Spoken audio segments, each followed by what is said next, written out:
Post budget seminar को एक रवायत है। अल्हम्दुलिल्लाह इस दफ़ा हमारे लिए एजाज़ की बात है कि लाहौर टैक्स बार और पाकिस्तान टैक्स बार ने मुश्तरका जो है ये फाइनेंस बिल के ऊपर जो है पूरा एक सेमिनार किया और उसमें माशाल्लाह काफ़ी दोस्त अहबाब ने जो है शिरकत की और हमारे दोस्तों को बताया। लेकिन व्हाट्सएप की जो अकेडमी है इसमें खूबसूरती ये है कि यहाँ पे आप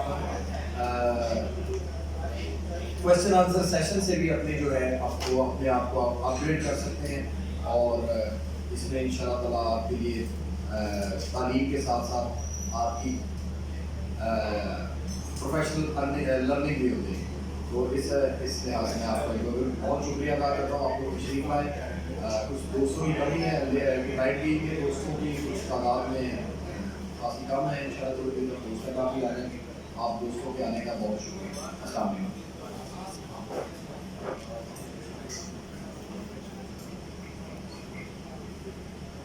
बिला तकीर मैं अर्ज करना चाह रहा हूँ चेयरमैन साहब से। उससे पहले मैं आपके लिए एक बात ला रहा हूँ कि हमारे senior member Lahore tax bar association उनका एक इशू है LTU चीफ के पास। सदर साहब ने और मैंने अभी वहाँ पे जाना है, वो इशू इंशाल्लाह रिजॉल्व करवाना है उनका। और इसके लिए आप लोगों से थोड़ा माजरत चाहेंगे कि हम लोगों ने अभी चीफ को मिलने जाना अपने हमारे सीनियर मेंबर्स के इशू में। मैं रिक्वेस्ट करता हूँ जनाब chairman LTBA tax academy mister दी साहब आए और आज का जो टॉपिक है इसको एलैबोरेट करें और डिटेल में हमारे मेंबर्स को इसके बारे में बताएं। जी जनाब चेयरमैन साहब।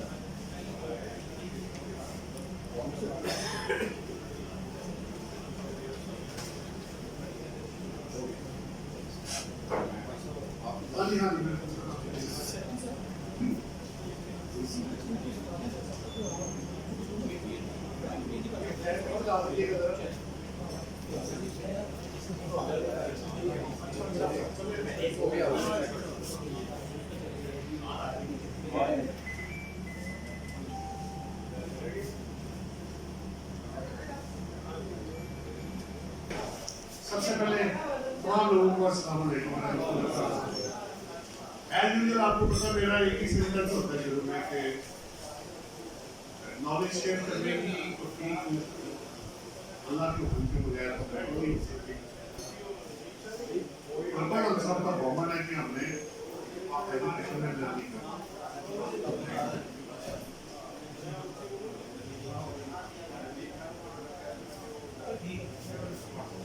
ठीक है, ठीक। तो आज जो टॉपिक बेसिकली है कि वो फाइनेंस बिल आपका 2022 है। उसमें इससे पहले कि मैं डिटेल में आपको सारी चीजें कराऊं, कुछ ओवरऑल पॉइंट आपको पहले लेना बहुत जरूरी है। फ्राइडे वाले दिन 3 बजे शुरू हुआ जी सेशन, उससे लेके आज तक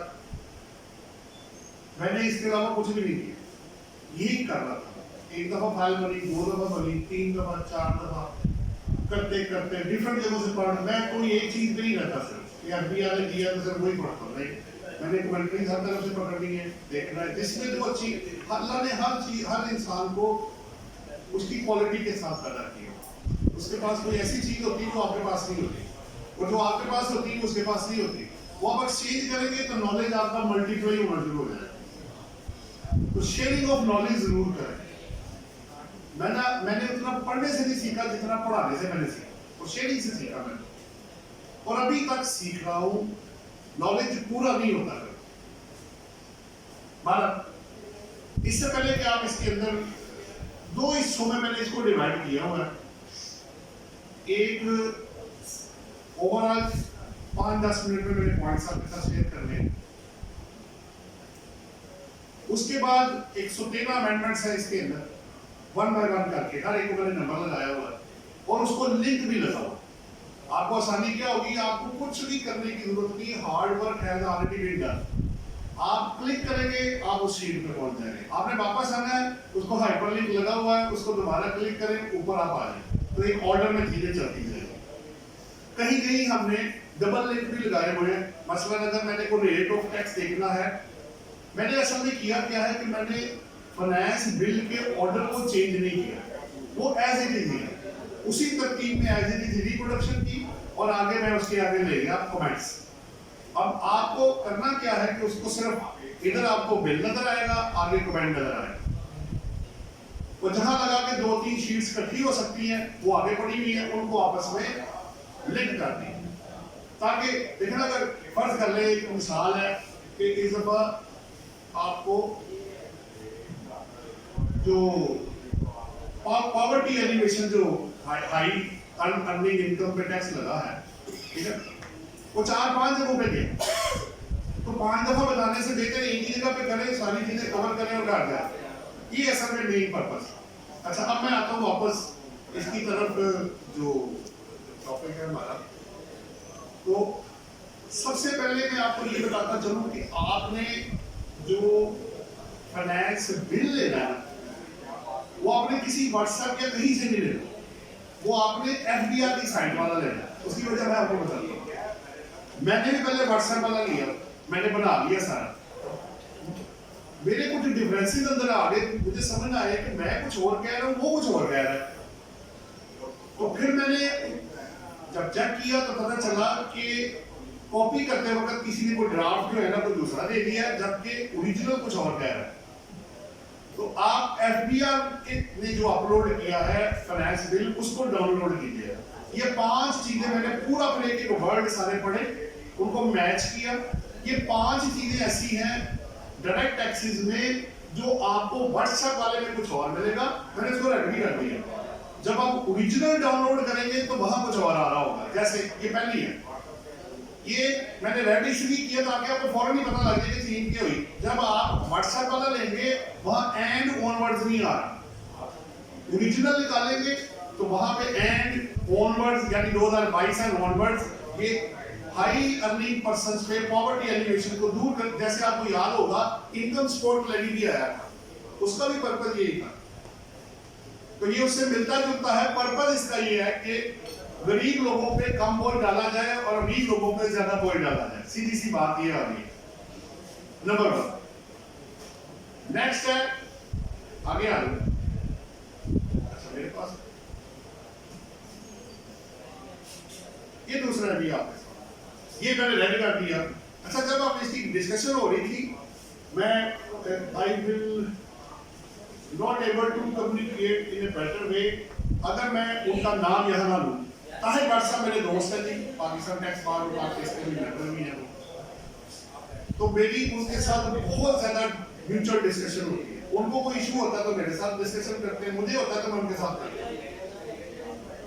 इस फ्रेमिंग के अंदर जितने भी चीजें हैं उनका बहुत बड़ा हाथ है, तो मैं अकेला सारा क्रेडिट नहीं ले सकता, मैं अपनी टीम का क्रेडिट भी ले सकता जिन्होंने मिलकर सारा कुछ बनाया। बड़ी हार्डवर्क करने के बाद हम लोग यहाँ तक पहुंचे। बहरहाल ताहिर बादशाह साहब का नाम मैंने लेना था तो मैंने आपको दे दिया। जब हम डिस्कशन कर रहे थे तो वो कह रहे थे कि इसमें सेल्फ ओन्ड प्रॉपर्टी क्यों नहीं है। ये जो आपका इम्प्यूटेबल इनकम, डीम्ड इनकम जो प्रॉपर्टी इनकम है उस पर टैक्स लगा है 7E का। ये जब हमने पढ़ा तो हम पढ़े थे व्हाट्सएप वाला, हमने कहा घर कैसे निकल गया यार, घर को क्यों लगेगा, वो तो मेरा घर है। तो फिर इसको जब देखा तो पता चला कि ओरिजिनल के अंदर one self owned equal property पड़ा हुआ था। आगे चल, फिर यहां भी मेरा, यहां असल में क्लैश मेरा यहां से शुरू हुआ। मैं पढ़ रहा था कि 148 के अंदर FTR नहीं आया, मुझे कमेंट्री दिखा रही थी कि आया। अब मुझे कुछ समझ ही ना आया कि यार ये कैसे हो गया, अगर फाइनेंस बिल के अंदर ये चेंज ही नहीं आई। कमर्शियल इंपोर्टर को इंटैक्ट कर दिया ना उन्होंने, वापस आ गया। फर्स्ट 30 से 2019 तक वो था FTR, 20 और 21 में वो चला गया मिनिमम टैक्स रेजिम में। अब उन्होंने वापस उसको रिवर्ट कर लिया है, अब कमर्शियल इंपोर्टर फिर फाइनल डिस्चार्ज में चले गए हैं, लेकिन जहां मिनिमम टैक्स है उसको और एडजस्टेबल को निकालने के बाद। तो यहां फाइनल था, जो पहले मिनिमम था उसको फाइनल कर दिया उन्होंने कमर्शियल इंपोर्टर को, वो उसमें था ही नहीं। ये आपका चौथा था नहीं, तीसरा ये चौथा है। चूंकि FTR आया तो उसका रेफरेंस 169 में जाना था, वो था ही नहीं उसके अंदर। तो ये सेक्शन भी पूरे का पूरा जो था 169 जिसमें वो 148 को रेफर कर रहा था, वो भी डुप्लीकेट वाले में नहीं था, ओरिजिनल में था। और आखिरी क्या था, ये जो रेट था बैंकिंग कंपनी का, ये हमें कुछ और दिखाया जा रहा था, वो 42 शायद दिखा रहा था या कुछ और था, लेकिन एक्चुअली वो कितना था, वो 45% हुआ है, जो कि लास्ट ईयर 35% था। लेकिन इसमें कुछ चीजें, सुपर टैक्स जो है उन्होंने आगे खत्म कर दिया 2023 में 4% होगा। तो आप कह सकते हैं कि 4% खत्म करके तो इसका रेट 10% है, तो 6% ये इंक्रीज हो गया, और प्लस एक और भी है, वो मैं आपको बाद में दिखाता हूँ। लेकिन ये 5 चीजें ऐसी थी जो मुझे विदिन 2 आवर्स पूरा फाइनेंस बिल दोबारा पढ़ना पड़ गया कि भाई एक एक वर्ड पढ़ो और बताओ कहाँ क्या क्या चेंज आई है। तो ये 5 चेंजेस आपको व्हाट्सएप में जो है वो नहीं मिलेगी, ओरिजिनल में जाएंगे तो आपको वो मिल जाएगी। ये बात हो रही है। पहला तो ये की पॉइंट, इसको आप फाइल को बंद करो भाई।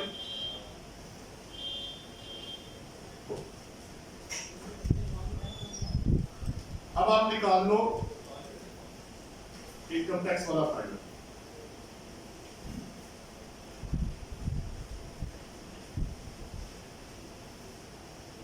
उसकी यही चीज है, इसको मैक्सिमाइज कर लो। ये मैंने टोटल एक चार्ट बनाया जो ये बता रहा है कि 11 पॉइंट्स मैंने ओवरऑल आपसे शेयर करने हैं, और उसके बाद 113 पॉइंट्स हैं जो कि direct taxes income tax law में इंक्लूडिंग स्केड्यूल्स आपके और सेक्शंस को कवर करके, तो टोटल एक सीरियल नंबर मैंने बनाई, उसी तरतीब में वो सब कुछ जा रहा है। कोशिश करूंगा मैं जितनी जल्दी कर सकूं, कोशिश मैं कर रहा हूं जितना शॉर्ट मैं कर सकूं, आसान लफ्जों में। इसको मुश्किल से गुजर गई, कुरान मजीद क्या कहता है कि हर चीज मुश्किल होती है आसान होने से पहले। तो पहले मैं मुश्किल में से गुजरा हूं, तो तब मेरे लिए आसान हुआ। तो मैं कोशिश कर रहा हूं कि आपके लिए आसानी पैदा हो। आपको करते करते मैं खुद ही कवर हो जाता हूं, लेकिन पहले मैं अपने आप को समझा रहा हूं क्योंकि मैंने इसको शॉर्ट कैसे करना है। तो मैंने पॉइंट्स बना लिए, 11 मैंने बताया ओवरऑल में। एक ज्यादा टाइम नहीं लूंगा ओवरऑल के ऊपर। एक पॉइंट मैं आपको बता जो बड़ा इंपॉर्टेंट है, इससे पहले कि मैं आगे जाऊं, मैं आपको एक शीट दिखाता हूं। ठीक है, हुआ क्या,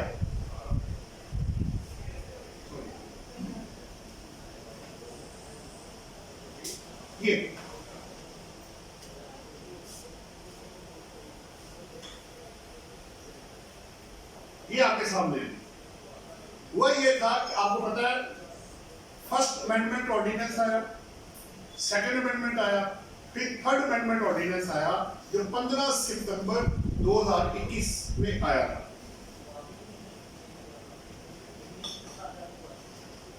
और अब किताबों में उसको ऐड भी किया गया है, ठीक हो गया। लेकिन टेक्निकली स्पीकिंग इसकी अभी तक असेंबली ने इसको पास ही नहीं किया। सो अगर थर्ड अमेंडमेंट की कोई अमेंडमेंट आपकी बुक में आई हुई है, उसको आप जीरो समझिएगा, वो डाल दिया उन्होंने। अब किसी को थोड़ी पता था कि कल को जाके इसे प्रूव नहीं होना। तो ये जो 15 मैंने ये 15 जो आपको आइटम दिए गए हैं, डिडक्शन नॉट अलाउड से लेके एंड पे जो आपका 13 शेड्यूल है, ये पर उसकी नेशनल असेंबली ने इसको पास ही नहीं किया। तो अगर ये बुक में आपकी अमेंडमेंट इनकॉर्पोरेट हुई है, तो उसको आप समझिएगा कि वो 1 जुलाई 2022 से अप्लाई होगा। ये जरा ध्यान में रखिएगा, क्योंकि इनके साथ वो लिख क्या रहे, न्यू सेक्शन है। तो न्यू तो तब होता है जब पहले कुछ ना हो। अगर ये पहले से वहां मौजूद था तो फिर नया सेक्शन कहां से आ गया? जैसे 175 है, उन्होंने कहा न्यूली ऐड कर रहे हैं हम 5 जुलाई से। मैंने कहा न्यूली ऐड कर रहे हो तो वो तो एग्जिस्ट ही, वो तो पहले से है। तो पहले से वो था ही नहीं असल में, वो था लेकिन अप्रूव नहीं हुआ था। तो ये पहला पॉइंट है, ये ध्यान में रखिएगा कि जो थर्ड अमेंडमेंट के थ्रू जितनी भी अमेंडमेंट्स आई थी, वो उनको नल एंड वाइड या नॉट अप्रूव्ड, जिस तरह आपको समझ आ जाए, जीरो आप समझे कि वो समझे है ही नहीं, वो बेसिकली। ये पहला पॉइंट है। अच्छा जी, अब मैं वापस ऊपर आता हूं। ओवरऑल में मेरे 11 पॉइंट्स हैं।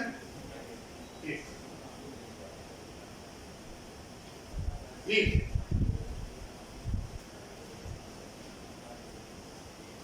पहला, ये मैंने प्री बजट में भी दिया है, मैं इस पे ज्यादा टाइम नहीं लगाऊंगा क्योंकि कुछ जो रिलेटेड है वो है।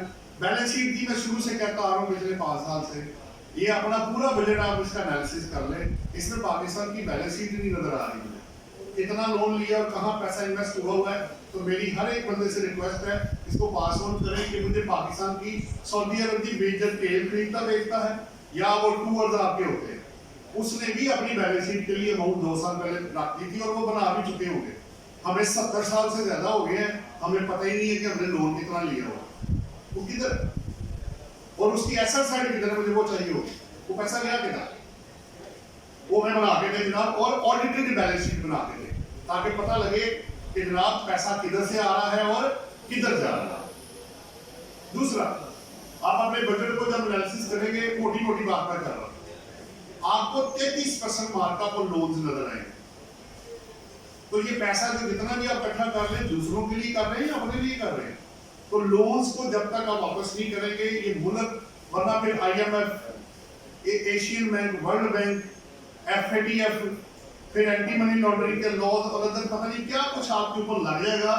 तो भाई रिक्वेस्ट ये है, किसी तरह इस लोन को उतारने की कोशिश करें, फिर ही आपकी जान बच सकती है। और उसका हल क्या है? अपने पैसों से नेट को ब्रॉडनिंग ऑफ टैक्स बेस करना पड़ेगा। और आप कब तक एड और मार्कअप और लोन से मुल्क को चलाएंगे? आप चले जाएंगे, हमसे पहले हम भी चले जाएंगे। अब पेट्रोल का हाल आप देख रहे, 210 रुपए आ गया, डॉलर की रेट आप चेक कर रहे, बिजली के अब और बढ़ाना पड़ना है इसमें, बिल्कुल ठीक है। आज पेट्रोल 34 आ जाए। अच्छा बहुत बढ़ गया जी, चले और उन्होंने कहा था 30 रुपए और उन्होंने लेवी की वजह से बढ़ना।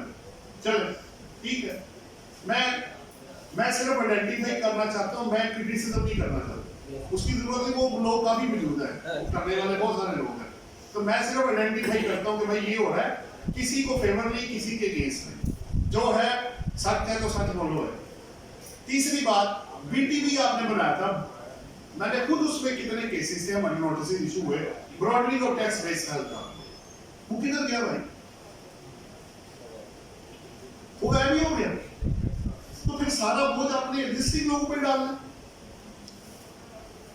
क्या लोग मतलब इतने अच्छा मुल्क हमारा है कि लोग वॉलंटरी तौर पे आके रजिस्टर्ड हो जाएंगे? अच्छा चले आगे चलते हैं। 60 लाख एनटीएन होल्डर है, 35 लाख 32 लाख रिटर्न आती हैं। हम तो उनको डिफरेंस को नहीं पकड़ सके, तो और जो है उनको कैसे पकड़ेंगे?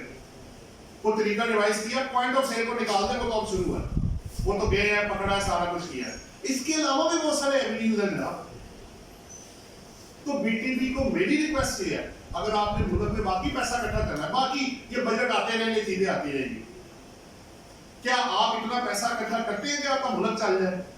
आप चला सकते हैं मुल्क इतने पैसों में? तो यार फिर BTV करे ना, broadening of tax base, rates कम करे। जब पाकिस्तान में 15% सेल टैक्स था ना, इंडिया में 4% था। यार हर बंदा देने को तैयार है, क्या मसला है उसको? मुझे 1 लाख रुपए पे अगर 5% हो तो 5000 रुपए देना मुझे, बस। क्या चुकता है मुझे यार? क्या मसला है मुझे?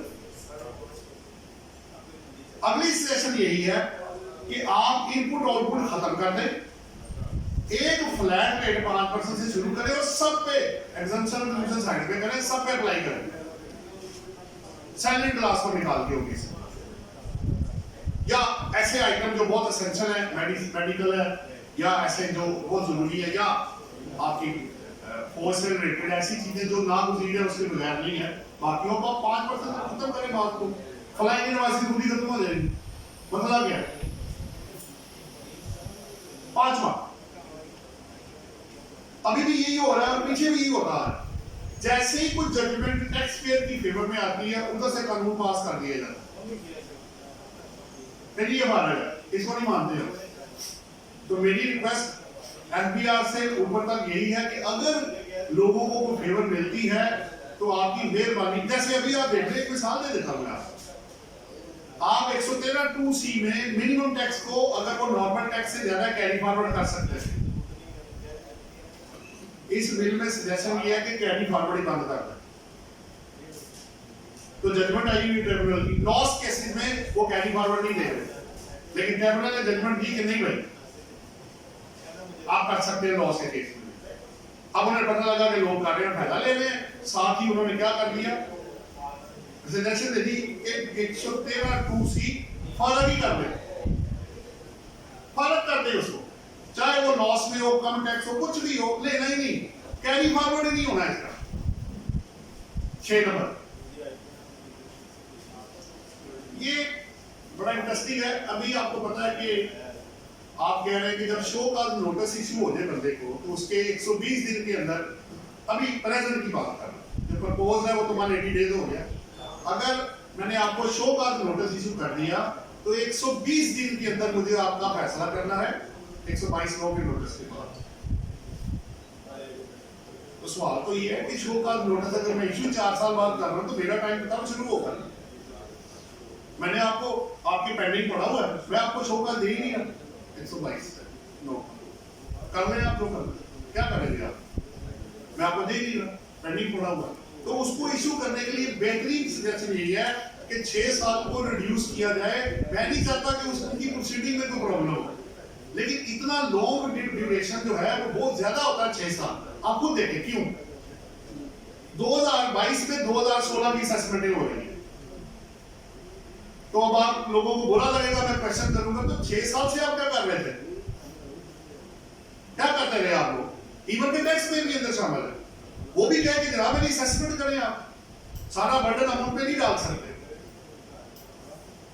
तो कोई टाइम ड्यूरेशन रखें ताकि उसके अंदर एक अभी 16 खत्म हो रहा है, अभी 17, 18, 19, 20, 21, 22 उनके 6 साल अलग है। वो कब होगा, किस वक्त होगा, कैसे होगा? 122 नहीं मैं कहता उसको ना छेड़े, 122 बिल्कुल ठीक है। अगर किसी बंदे की चोरी पकड़ी जाती है, कंसीलमेंट पकड़ी जाती है, वो ठीक है, as many times as the commissioner ठीक है, वो करे। 7वां पॉइंट,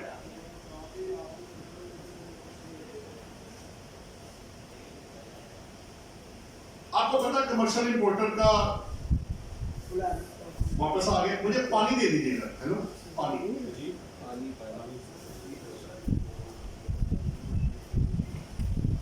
आपको पता है कमर्शियल इंपोर्टर का केस है वो वापस आ गया 1 जुलाई 2022 से, लेकिन अकाउंट्स आपने लाजमी बनाने हैं। इवन कि आप 2022 में भी अगर एक्सपोर्टर हैं, आपका केस फाइनल डिस्चार्ज का है, अकाउंट्स लाजमी बनाएं। वजह ये है कि अगर आप सोल पार्टनरशिप रन कर रहे हैं या एओपी रन कर रहे हैं तो आपने प्रॉफिट तो निकालना है भाई। प्रॉफिट नहीं निकालेंगे तो कैपिटल कहां से आएगा? आप वेल्थ स्टेटमेंट कैसे बनाएंगे, वेल्थ एंड कंसीलिएशन कैसे बनेगी? सो बेहतरीन हल यही है, हम लोग क्या करते हैं कि उनकी बुक्स पूरी लिख के profit and loss account balance sheet बना के अपने पास रख लेते हैं। और इवन अदरवाइज अगर आप कहते हैं नहीं जी ये जरूरी नहीं है, तो अगर आपको 161 का नोटिस आता है तो तब भी तो रिकॉर्ड देंगे ना, तो अगर उसके लिए देना है तो इसके लिए भी रख लें, आपको फायदा हो जाएगा। 7 के बाद आगे मैं 8 में जा रहा हूं।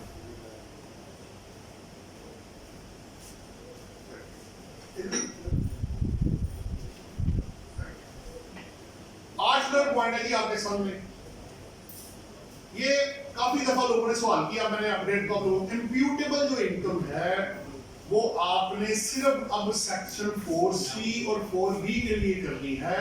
अदरवाइज इंप्यूटेबल इनकम का कॉन्सेप्ट ऑर्डिनेंस में 169 सबसेक्शन 4 होता था, वो लगाता था, वो अब डिलीट हो चुका। अब आप actual profit and loss account बनाएंगे और उसी का ही क्रेडिट आपको मिलेगा और वो रियल होना चाहिए। अगर आपकी इंप्यूटेबल इनकम से वो इनकम ज्यादा भी आ जाएगी तो आपको टैक्स नहीं लगेगा। क्यों नहीं लगेगा? क्योंकि लोगों ने कह दिया कि अगर आपका एक्सपोर्ट है और इसी से आपको प्रॉफिट हुआ है तो आपको मजीद टैक्स देने की जरूरत नहीं होगी। आखिरी लास्ट बट नहीं नो 9 सॉरी पॉइंट, अभी इसके बाकी है। तो ये है जी आपका इस दफा क्या हुआ है, अभी कुछ लोगों को पता नहीं लगा, 165 सबसेक्शन जो 8 है ना, उसके मुताबिक आपको हर 2 चीजें मेट करना लाजमी है। एक वो बंदा प्रिस्क्राइब्ड पर्सन हो और टैक्स कलेक्ट किया हो, उसको एनुअल रिकंसिलिएशन स्टेटमेंट एक बार आगे भेजनी है विद द रिटर्न। ये मैं बताता चलूं, ये रिटर्न के साथ ही साथ उसकी ड्यू डेट, अभी उसका फॉर्म नहीं आया, फॉर्म आ जाएगा रिटर्न के साथ, क्योंकि रिटर्न में भी आनी है। तो इस साल आप 22 की रिटर्न जब फाइल कर रहे होंगे तो आपने annual reconciliation of figures reported in the audited या अनऑडिटेड अकाउंट्स या स्टेटमेंट्स में एक्चुअली 44 की रिकंसिलिएशन उन्होंने आपसे पहले मांग ली है। तो मेरी रिक्वेस्ट ये है कि इसको जो है ये पहले का आया हुआ है, ठीक है, ये सजेशन के अंदर नहीं है, ये ऑलरेडी लॉ का हिस्सा बन चुका हुआ है, ठीक है। तो इसको जरा देखिएगा क्योंकि इसके साथ इसकी पेनल्टी भी साथ मेंशन की हुई है। आपको रिटर्न फाइल करना इतना मुश्किल, आपको पता टाइम होता है, टाइम शॉर्ट है, चीजें बहुत ज्यादा है। अब उसके साथ ये रिकंसिलिएशन भी देनी है, जबकि आपके पास 44(4) और 161 सेक्शन अवेलेबल है। तो यार टैक्स पेयर को क्यों तंग कर रहे हैं आप? किस जगह उसको फंसाई जा रहे हैं आप? सारा काम मुझसे कराई जा रहे हैं आप, कराए आप मुझसे, मुझे भी तो टाइम देना। अपना भी तो टाइम आपने 6 महीने करा लिया ना 122 के नोटिस के बाद, तो मुझे भी दे दे यार टाइम, रहने दे उसको उधर ही। क्यों मैं अपनी रिटर्न फाइल करूं और दूसरों के जो टैक्सेस काटे हैं उसको भी अभी आपको मैं दूं? उसकी क्या मुसीबत है?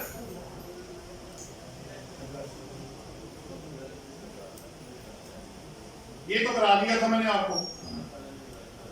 अच्छा, ये फिर मैं सोच रहा था कि यार कौन कौन सी प्रोविजन है और किस डेट से अप्लाई हो रही है, ठीक है। ये मैंने कैटेगरी जो आपकी टोटल नहीं आपको नजर आ रही होगी 8 है। ये पहले 3 आप देख रहे हैं, सेक्शन जो 4C है, सेक्शन 7E है, वो जो डीम्ड इनकम पे टैक्स है, हाई अर्निंग पॉवर्टी वाला, और इन्वेस्टमेंट इन फेडरल गवर्नमेंट सिक्योरिटी 7th ये टैक्स ये 2022 से एप्लीकेबल आया, अभी है, अप्लाई पिछले साल से हो गया। चौथा, आपको पता होगा कि सिख यूनिट की रिवाइवल के लिए आपका अमेंडेड ऑर्डिनेंस आया था 2022, उन्होंने विड्रॉ कर लिया है। अब जिन लोगों ने पैसे लगाए होंगे इस बेस पे कि ये आपने मुझे दिया, वो लिटिगेशन में जाएंगे, वो तीनों उड़ा लिए उन्होंने, तीनों फारग कर दिए, 59C, 65H और 100F। अब मुझे आपने एक चीज दी, मैंने पैसा लगाया, उसको अवेल करने की कोशिश की, आपने बाद में जाकर उसको अप्रूव भी नहीं किया, विड्रॉ ही कर दिया उन्होंने। 5वां, payment through digital means for, आगे लिखा हुआ है। अच्छा, इसमें जब मैं जाऊंगा ना आगे जाके सेक्शन 21 के अंदर आपको पता है कंपनीज के लिए एक रोला पड़ गया था कि डिजिटल मोड के थ्रू पेमेंट करनी है, वो नहीं माने, अभी तक वो डिस्प्यूट चल रहा है, पेंडिंग पड़ा हुआ है। इस दफा उन्होंने फिर कहा कि हम करेंगे, लेकिन आगे लिख दिया कि नोट बोर्ड बाद में सर्टिफाई करेगा, डेट क्या होगी, अभी ये अप्लाई नहीं हुआ, इसकी 1 जुलाई भी डेट नहीं है। जो डेट वो नोटिफाई करेंगे, क्योंकि डिजिटल मोड में आना इतना आसान काम नहीं है। हर पेमेंट अब क्रॉस चेक बंद हो जाएंगे, चेक नहीं जाने, फिर अकाउंट से अकाउंट में आपको ऑनलाइन ट्रांसफर की फैसिलिटी लेनी पड़नी है।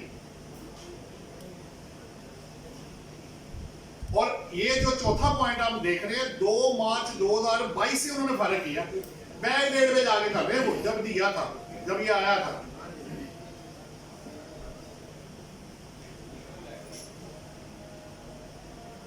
छठा जी, रिकैरेक्टराइजेशन ऑफ इनकम, ये उन्होंने 2018 से ऑनवर्ड पावर ली है।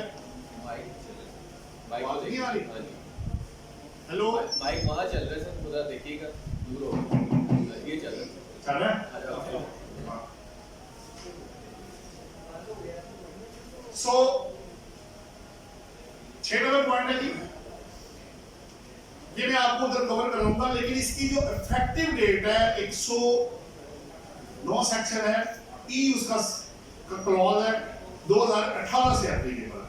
इसके बाद 7th पॉइंट है, क्लॉज 150 है, वो एग्रीमेंट हुआ था एक, उसको उन्होंने टैक्स के 2018 से प्रोटेक्शन दी है। और बाकी जितनी अमेंडमेंट्स हैं वो सारी टैक्स ईयर 2023 यानी 1 जुलाई 2022 से एप्लीकेबल होगी। सो पहली 7 अमेंडमेंट्स विड्रॉल को निकाल के, पहली 7 ट्रांजैक्शन को निकाल के सारी ट्रांजैक्शन डायरेक्ट टैक्सेस में 1 जुलाई 2022 से अप्लाई होगी। तो चलो आगे चल, अब करते हैं जी, ये आपके पहले 11 पॉइंट से ओवरऑल। अब मैं जा रहा हूं 1 बाय 1 करके रिस्पेक्टिव सेक्शंस की तरफ। ये आपको करना पता क्या है, आपको स्लाइड का ना लिंक लगा हुआ है, आप उसको क्लिक करेंगे ना, आप रेलेवेंट शीट पे पहुंच जाएंगे, ठीक है। जरा करके दिखाओगे ये, अब सेक्शन में क्लिक करो, ऊपर ये वापस आ रहा है। तो ये आपको एक दफा मैंने बता दिया, ये वंस फॉर दी ऑल। और फाइल में आपको यही वाली दूंगा, पीडीएफ वाली नहीं दूंगा, लेकिन अभी नहीं, पहले मुझे इसको कुछ और चीजें कवर करनी है, फिर आपके पास आ जाएगा। अभी आप सिर्फ समझ ले, सुन ले, देख ले, और बिल तो आपके पास ऑलरेडी अवेलेबल है, वो इसके अंदर भी अवेलेबल है। पहला जी आप पहला क्लिक करेंगे डेफिनेशन है।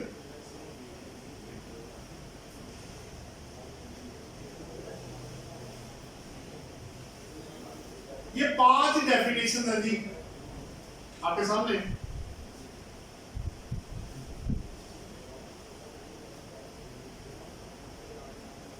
Beneficial owner, distributor, FMV, swaps agent, tax invoice, ये पांचों नई डेफिनेशंस सेक्शन 2 के अंदर ऐड की गई है। ये सारी ही ऐड हुई, ठीक हो गया। अब पर्पस मैं आपको बता दूंगा, बाकी आप घर जाके पढ़ लीजिए। पहली है जी आपकी बेनिफिशियल ओनर। अब इसको आपने मिला के पढ़ना, थोड़ा सा फार्मूला मैं आपको बता दूं। जब आप शीटों में जाएंगे तो आपको टॉप पे ना राइट पे वो नजर आ रहा है, read with section 181E refer हुआ हो। अब जरा क्लिक करके दिखाओगे, एक दफा दिखा दो, फिर ऊपर ऊपर ऊपर ऊपर इसको क्लिक करो, आप यहां पहुंच जाएंगे। पहुंच गए जी? अच्छा, अब ऊपर रेफर हुआ होगा वो स्लाइड, उसको क्लिक करोगे तो वापस आ जाओगे, ये आप वापस आ। तो जहां एक से ज्यादा चीजें थी उनको मैंने आपस में लिंक लगा दिया, ताकि 5 दफा या 2 दफा बताने की बजाय एक ही दफा करें और वो खत्म हो जाए, क्योंकि वो शीट तो कवर करनी है आपने। ये बेसिकली आइडिया पीछे था, क्योंकि चीजें बहुत ज्यादा थी।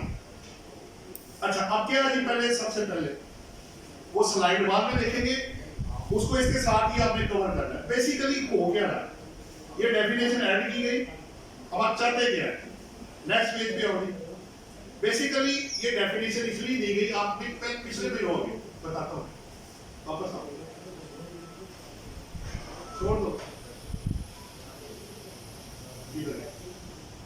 होता यह है कि अगर आपने कहीं पे इन्वेस्टमेंट की हुई है और आपकी परसेंटेज, कंपनी लॉ कहता है 25% कंपनीज के लिए, इनकम टैक्स लॉ ने इंट्रोड्यूस करवाया है, एसईसीपी में ऑलरेडी कंपनी ये फॉर्मेलिटी पूरी कर रहे हैं। आपके लिए इनकम टैक्स में इंट्रोड्यूस हुआ है और इसका उन्होंने जो रेट रखा है कि कब बेनिफिशियल ओनरशिप समझी जाएगी, 10%। अगर किसी बंदे की इन्वेस्टमेंट किसी एओपी कंपनी में या डायरेक्ट मैनेजमेंट या कंट्रोल या मैनेजमेंट एंड फाइनेंशियल डिसीजन में उसके पास है, तो उसको बेनिफिशियल ओनर समझा जाएगा और वो इसकी रिपोर्टिंग अपने प्रोफाइल के अंदर अब करेगा। और अगर वो रिपोर्टिंग नहीं करेगा, 10 लाख रुपए पेनल्टी है, पेनल्टी डाल दी उन्होंने सारे से, ठीक है। अगर होगा तो, अगर एप्लीकेबल नहीं है तो फिर परेशानी की कोई जरूरत नहीं है। तो ये जरा देखिएगा कि अगर आपके क्लाइंट की इन्वेस्टमेंट हुई हुई है और उसकी पावर किसी एओपी या कंपनी में 10% बढ़ गया है, एटलीस्ट 10%, इसका मतलब 10% के बराबर या ज्यादा होगा तो ये रिपोर्टिंग लाजमी हो जाएगी। अगर ये फाइनेंस एक्ट में अप्रूव हो गया तो अभी हम जो कुछ पढ़ रहे हैं ये सारा कुछ प्रपोज्ड है, इसमें से फाइनल अभी कुछ नहीं हुआ, सवाए आपके जो थर्ड अमेंडमेंट था, क्योंकि वो तो अप्रूव ही नहीं हुआ, वो तो हुआ ही नहीं। तो अभी ये प्रपोज है, अभी डिसीजन कोई मत कीजिएगा जब तक कि ये फाइनेंस एक्ट नहीं बन जाता, क्योंकि इसकी नॉमिनी कमेटीज भी उन्होंने 2 बना दी है, एक बिजनेस की और एक टेक्निकल की। वो कह रहे हैं जितनी लकूनास है, प्रॉब्लम्स है, हमारे साथ शेयर करें ताकि एक्ट बनने से पहले हम आपसे शेयर कर लें। तो ये भी थोड़ा सा टाइम लगेगा, वैसे भी 1 जुलाई से एप्लीकेबल है।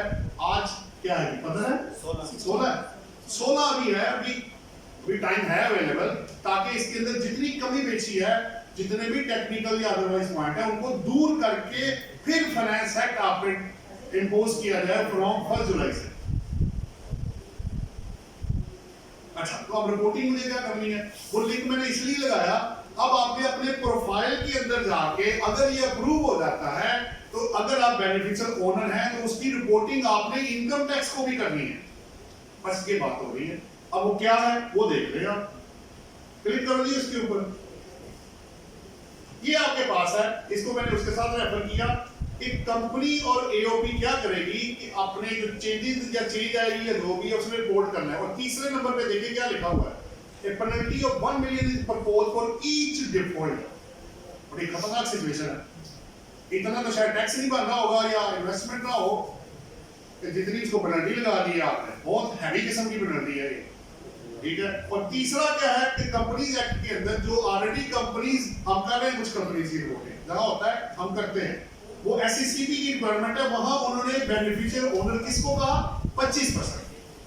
25% के बराबर या ज्यादा होगा, यहां परसेंटेज 10% है, ये मैं बताता चलूं आपको। ये आपका पहला की, अब उस पर क्लिक करो जी, उसी पे ये आपका पूरा हो गया।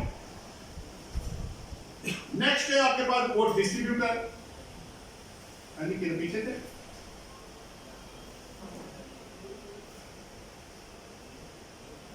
ये है जी आप डिस्ट्रीब्यूटर। ये क्यों जी आप लेकर आए हैं और क्या करना चाह रहे हैं, वो बड़ा जरूरी होगा। देखिए बात ये है, ऑर्डिनेंस में ना काफी जगहों पे 236 जी और एच के अंदर वो टर्नओवर टैक्स में जो डिस्ट्रीब्यूटर स्पेसिफाइड प्रोडक्ट्स के हैं उनको रिड्यूस रेट और उधर लगा के उन्होंने डिस्ट्रीब्यूटर का कहानी ना थोड़ी बैक पीछे से करनी पड़ेगी। डिस्ट्रीब्यूटर बेसिकली उनके मुताबिक जो हमें पता लगा है तो ये है कि वो अपने आप को शो ही नहीं करते। जब शो नहीं करते तो उन्होंने कहा इतनी बड़ी चेन अंदर से मिस हो रही है, इनको अंदर लेके आओ भाई।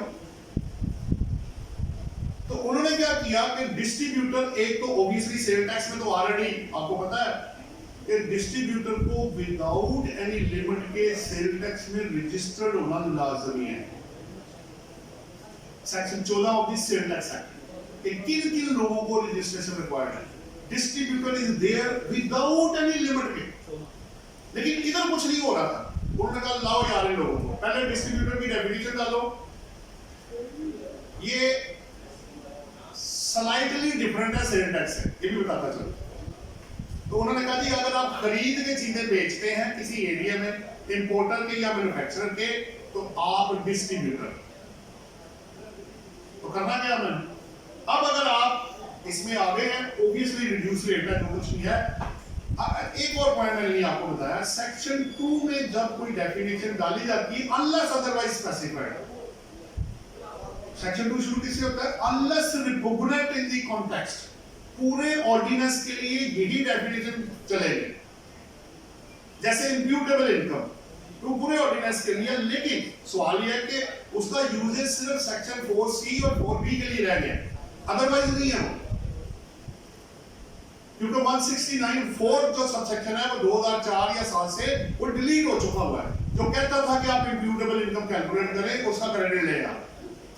और इसमें जजमेंट्स भी आ चुकी है, मैं आपको बता दूं, खाली किताबी बात नहीं है, ऑलरेडी अपडेट बॉडी उसको डिसाइड डाउन कर चुके हुए हैं।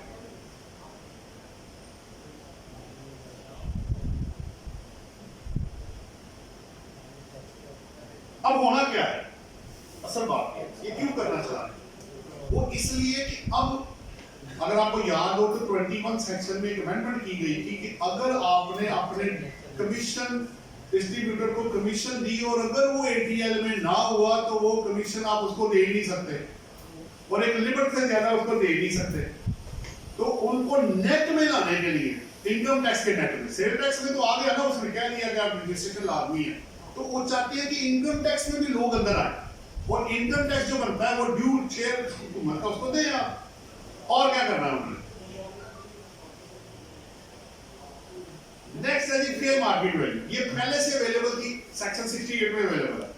अब यहां ऐड करने का पर्पस ये है कि अगर कोई अदरवाइज भी ट्रांजैक्शन है, मेरे पास है 77 सेक्शन में है, जो कहता है कि disposal of asset actual cost of fair market value whichever is higher, तो फेयर मार्केट वैल्यू किधर है, इधर उन्होंने डिफाइन कर दिया। अब जहां जहां फेयर मार्केट वैल्यू का कॉन्सेप्ट आएगा वो यही वाला यूज करेगा, पहले वो 68 के लिए था, अब उन्होंने ओवरऑल उसको डिफाइन कर दिया, रेफर कर दिया, डिफाइन तो खैर वही है तो पड़ा हुआ। फेयर मार्केट वैल्यू होती क्या है, प्रॉपर्टीज ने एफपीआर ने अपने वैल्यूज निकाली है, लेकिन उसका भी आपको कोई फायदा नहीं है, पूछे कैसे, ड्यूटीज एंड टैक्सेस अगर आप उसमें पे भी करते हैं तो लॉ ये कहता है कि आपने एक्चुअल ट्रांजैक्शन, मसलन मैंने 1 करोड़ की प्रॉपर्टी खरीदी है, एफबीआर का रेट 80 लाख है, मेरा आउटफ्लो 1 करोड़ से ही होना है, विच एवर इज हायर के ऊपर है। ड्यूटीज आप उसके लिए एफबीआर से कम पे नहीं दे सकते, वो उसके ऊपर है। लेकिन अगर आपका एग्रीमेंट टू सेल ज्यादा का है, बैंक से पैसा निकला हुआ है, तो आपने 1 करोड़ रुपया ही लेना है, तो फिर मार्केट वैल्यू का कॉन्सेप्ट बड़ा क्लियर है, एक्चुअल ट्रांजैक्शन और फिर market value whichever is higher.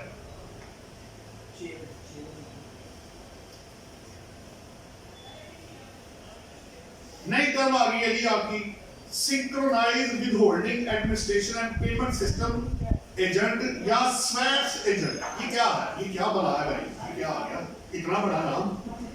ये हम हमारे अंदर ये कोई और है, ये कोई एलियन तो नहीं है कोई। बेसिकली बोर्ड ने ये पावर ले ली है कि वो क्या करेंगे कि ऐसे लोग जिनको डिजिटल मोड के थ्रू पेमेंट करनी है, और किसके थ्रू जी? Only digital mode.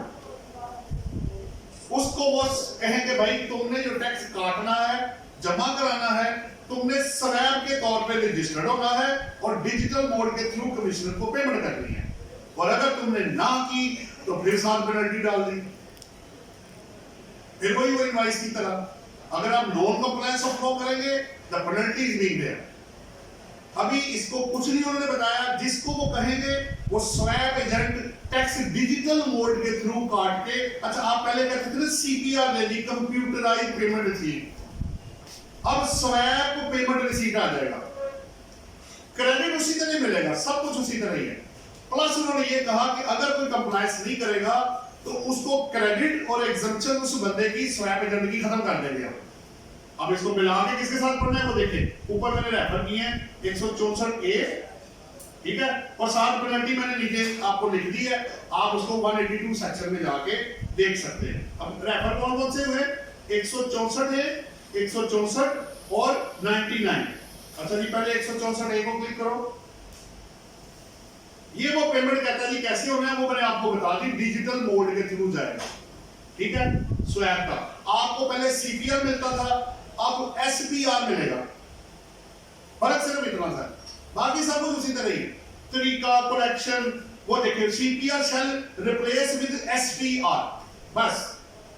बाकी अब कोई बंदा अगर कंप्लायंस नहीं करेगा, आप नहीं करते पेमेंट, फिर वही क्रॉस सेक्टर ला रहे हैं या कर ही नहीं रहे, तो उन्होंने आज साथ आगे लिख दिया है ये वाले 4 में कि उसके क्रेडिट और एग्जम्पशन उस बंदे के जो स्वैप एजेंट होगा वो हम खत्म कर देंगे।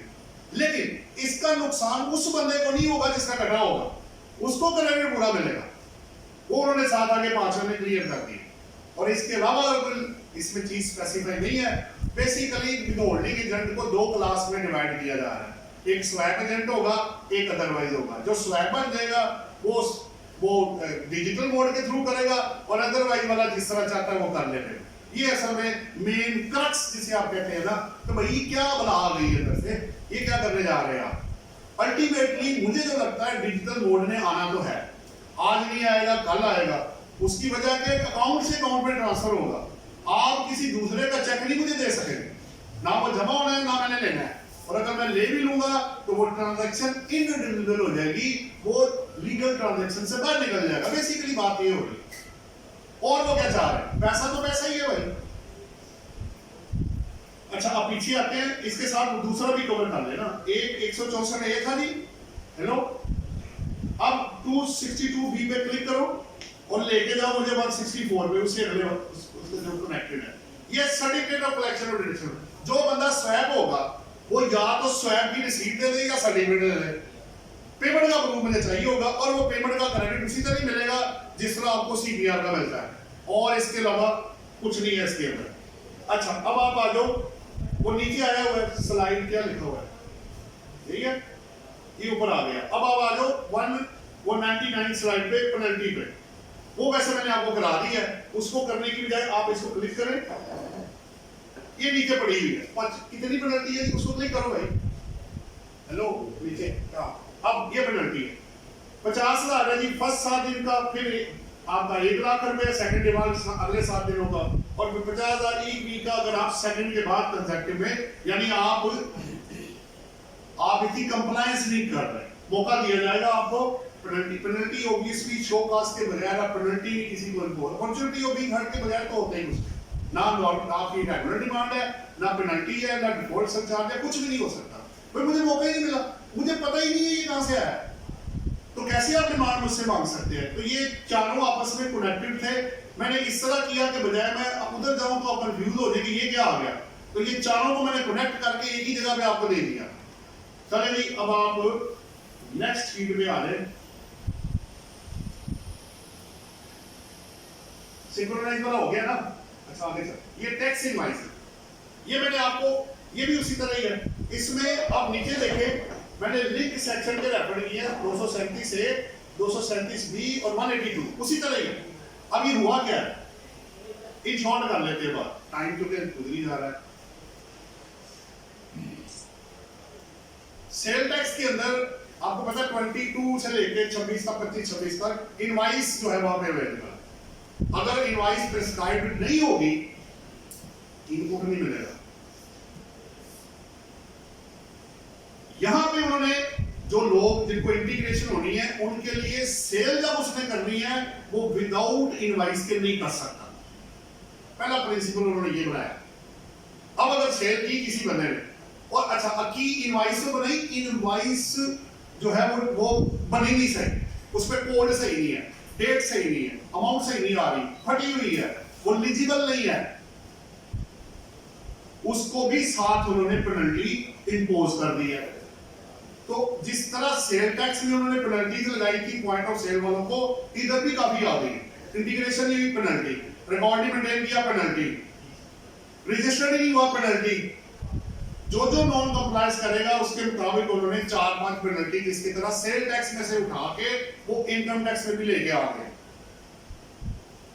तो अब जो बंदा नॉन कंप्लायंस करेगा वो तो जिंदा नहीं रह पाएगा भाई, वो तो मर गया, वो गया, उसको दोनों तरफ से पड़ गए, 10 लाख इधर से 10 लाख उधर से। उसने हाथ जोड़ने हैं, भाई ये क्या है, तो भाई मुझे काम करने दे, काम करो भाई, आओ ना रजिस्टर हो जाओ, कंप्लायंस को ब्लॉक करो। तो ये एक तरह से माजरत के साथ उन लोगों को ये जवाब है जो कहते होते थे कि जी कानून तो जो नॉन कंप्लायंट है उसको उसके लिए भी बराबर है और जो कंप्लायंस करता है उसके लिए भी बराबर है।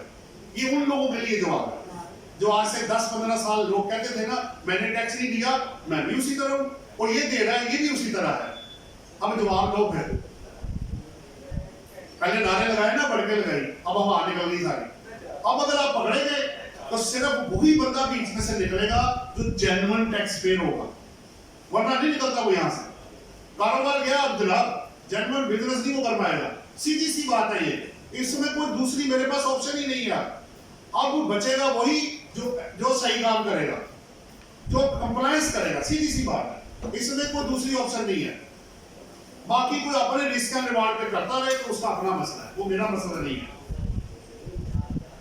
सो टैक्स इनवॉइस अब मैं आपको एक एक नजर सिर्फ दिखा देता हूं, वैसे मेरा पूरा हो गया ये। अगर आप 237 ए पे जाते हैं, देखो भाई ये उन्होंने एक सेक्शन इंसर्ट किया बकायदा कि कोई भी बंदा अब जब सेल करेगा वो इनवॉइस के बगैर सेल ही नहीं कर सकता। ये लिख दिया उन्होंने इसके अंदर, आप एक नजर देख ले, फिर मैं वापस आ रहा हूं। चले अब उसको क्लिक करो जी येलो वाले को, फिर आ जाओ 237 बी पे, ठीक है। अब ये कहता है, ये इन्होंने आपको पता है हर महीने 15 तारीख को जितने लोग इनवॉइसेस अपनी अपलोड करेंगे IRS में तो उनकी इनामी स्कीम उन्होंने निकाली हुई ताकि प्रमोट करें लोगों को कि वो उनसे लोगों से लें जो कि इनवॉइस करें POS के थ्रू। 10 लाख रुपए बम्पर इनवॉइस इनाम है, 5 लाख भी है, फिर 50-50 हजार के काफी इनाम है। तो लोगों निकल रहे हर 15 तारीख को FBI पोर्टल में दे रहा है, इनाम आ रहे हैं लोगों के। मैंने कोशिश की लेकिन निकला नहीं मेरा इनाम अभी तक, शायद निकला है, ये मैं कोशिश तो करता रहूंगा, जितनी मैं उसमें एंटर करूंगा शायद कभी कोई इनाम निकला है, ये अपनी नसीब की बात है। चले इसके साथ आ गया जी, क्लिक करो जी उसको उधर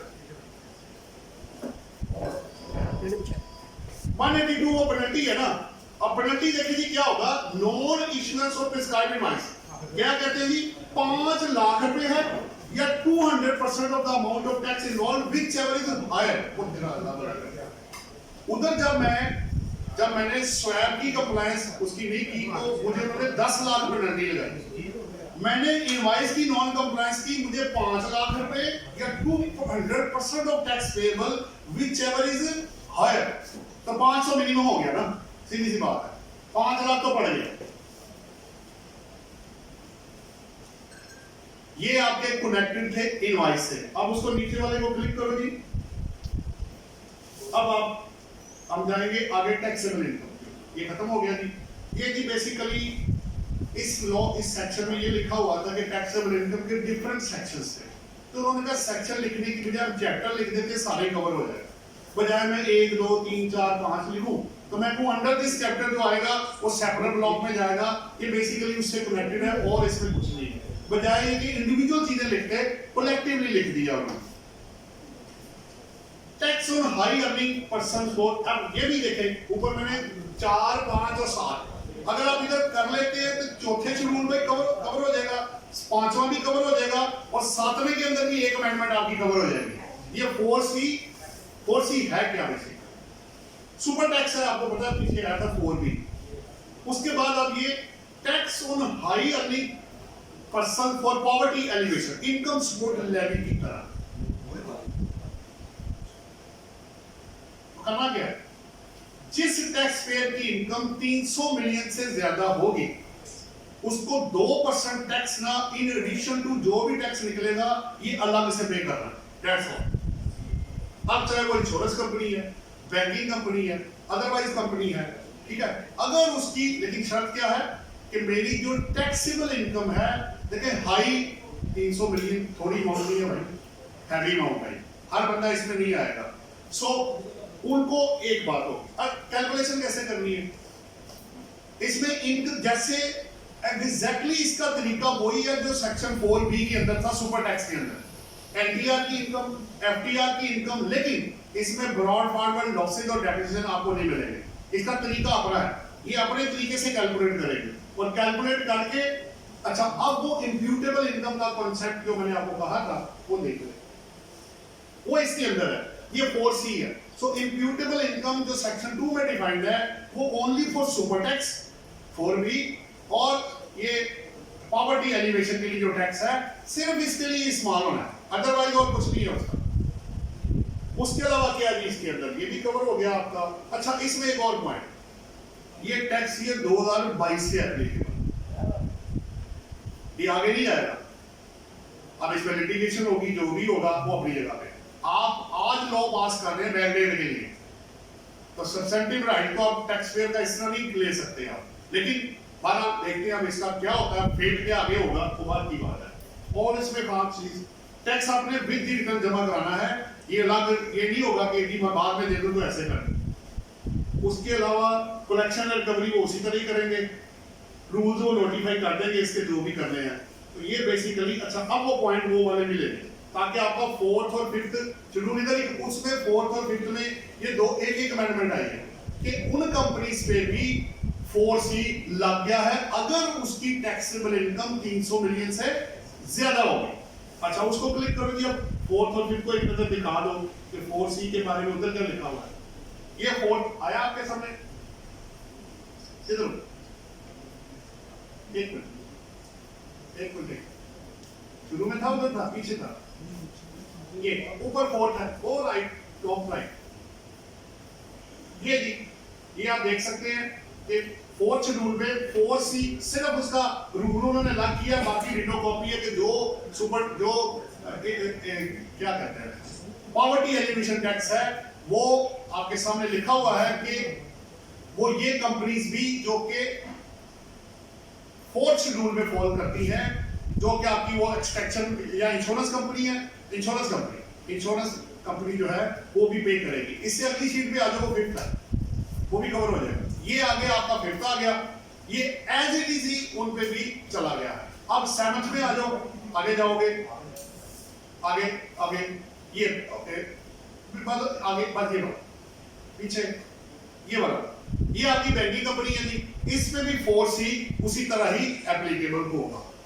अब आप वो स्लाइड 27 को क्लिक करो तो वापस आ जाओगे। ये आपका सेक्शन पूरा हो गया। अच्छा जी, नेक्स्ट क्या है? Tax on payments to non residents. ये हो गया, ये हो गया। इसे आगे आगे नीचे में चौथे बात नीचे ये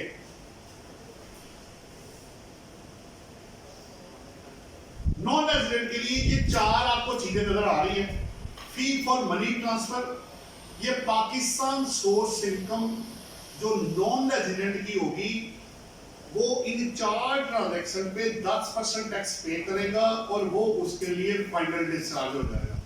और इसमें रॉयल्टी है, फी फॉर टेक्निकल सर्विस नहीं है, वो अलग से है, उस पे 5% ही है। इसके अलावा और इसमें कोई चीज नहीं। तो अगर आप वो ट्रांजैक्शन कौन है वो एक नजर देख लें। Fee for money transfer operations, card network services, payments gateway services and interbank financial telecommunication services. अगर नॉन रेजिडेंट बंदा ये पाकिस्तान में करेगा ट्रांजैक्शन पाकिस्तान सोर्स इनकम पे, तो वो इसमें 10% देगा और उसके लिए वो क्या हो जाएगा? फाइनल डिस्चार्ज हो जाएगा। फाइनल हो गया जी, आप ये कर जाए, आप ये दे दें आप। हाँ, वो double tax entity agreement use कर सकते हैं अगर उसमें कोई बेनिफिशियल क्लॉज, कोई चीज अवेलेबल है, कोई ऐसी चीज है जो डबल टैक्स एंटिटी एग्रीमेंट में है, तो वो उसको यूज कर सकते हैं अगर कुछ है तो। नहीं जी, अब भी इसमें बड़ा नेक्स्ट में रोला पड़ा हुआ है, ठीक है? ये पिछले वाले के साथ कोई था तो नहीं ना? नहीं, ठीक है। चल, टीम इनकम आ गया जी। ये इसमें बड़ी बड़ी बहस हुई है, मतलब एक दूसरे का सर खाते रहे हैं कि ये क्या है और क्या होना चाह रहा है। बेसिकली पर्पस क्या है जो हमें समझ आया, क्रक्स पर करता हूं। अगर आपके पास, अच्छा पहली बात तो ये है कि ये टैक्स ईयर 2022 से एप्लीकेबल, वो मैंने आपको चार्ट में शुरू में बता दिया था, इसके अंदर लिखा भी हुआ है। पहली बात तो ये। दूसरी बात ये है क्या, वो चाहते क्या है वो समझ लेंगे तो फिर आपके लिए आसान हो जाएगा। वो चाहते ये है कि अगर किसी बंदे ने प्रॉपर्टी में इन्वेस्टमेंट की हुई है, उस प्रॉपर्टी की वो फेयर मार्केट वैल्यू निकाले और उसका 1% जो है ना वो हमें दे दें। कैसे? फर्ज करें, मैंने शॉर्टकट लगाया, उन्होंने कहा कि वैल्यू निकाल के उसका आप निकाले 20%। 20% टैक्स एट 20% है ना, 5% लेके फिर उसका 20% लेंगे। आप 5% लेके 20% लेंगे, वो 1% ही निकलेगा। तो मैंने शॉर्टकट लगा लिया कि जो फेयर मार्केट वैल्यू आएगी उसका 1% आपने देना है। टीम इनकम रेंटल वो कह रहे हैं, अगर आपने क्या है, मैंने जमीनों में पैसे लगाए, घर में, प्रॉपर्टी में, सब में, उन्होंने कहा जी आप एक्सक्लूजन वाले को बाहर निकाल दें, बाकी जो प्रॉपर्टी आपके पास बची है उसका मुझे फेयर मार्केट वैल्यू, कॉस्ट नहीं, एफबीआर वाली कॉस्ट नहीं, आपकी वेल्थ वाली कॉस्ट नहीं, फेयर मार्केट वैल्यू जो ऑलरेडी आप ऊपर डिफाइन कर चुके हैं। पढ़ाया आपको 68 में जो लिखा हुआ है, जो मार्केट में मेरी एक प्रॉपर्टी है, ये समझे प्रॉपर्टी है, अज्यूम कर रहा हूं, अगर ये मार्केट मैंने लिखी 10 साल पहले 1 करोड़ रुपए की, आज ये 6 करोड़ रुपए की है, तो 6 करोड़ रुपए में आना है आपने। आज की फेयर मार्केट वैल्यू वो वाली नहीं, आज की, इसका 1%, 6 करोड़ का 1% 60 लाख में 60 मिलियन का 60 मिलियन का 10% 6 लाख बना दिया। ये मैंने एक एग्जांपल बनाया। सो मुझे उसका 1% जो है, अच्छा अब इसमें 2-3 चीजें नोट करने वाली है। उन्होंने कहा जी एक्सक्लूजन आप देख ले, वो बहुत इंपॉर्टेंट है। अच्छा पहला एक और पॉइंट, ये भी जरूरी है। ये पहली बात, ये रेजिडेंट पर्सन के लिए है, नॉन रेजिडेंट के लिए नहीं। उन प्रॉपर्टीज के लिए है जो पाकिस्तान के अंदर है। 2 बातें हो गई। तीसरा, रेट आपको मैंने 1% बता दिया।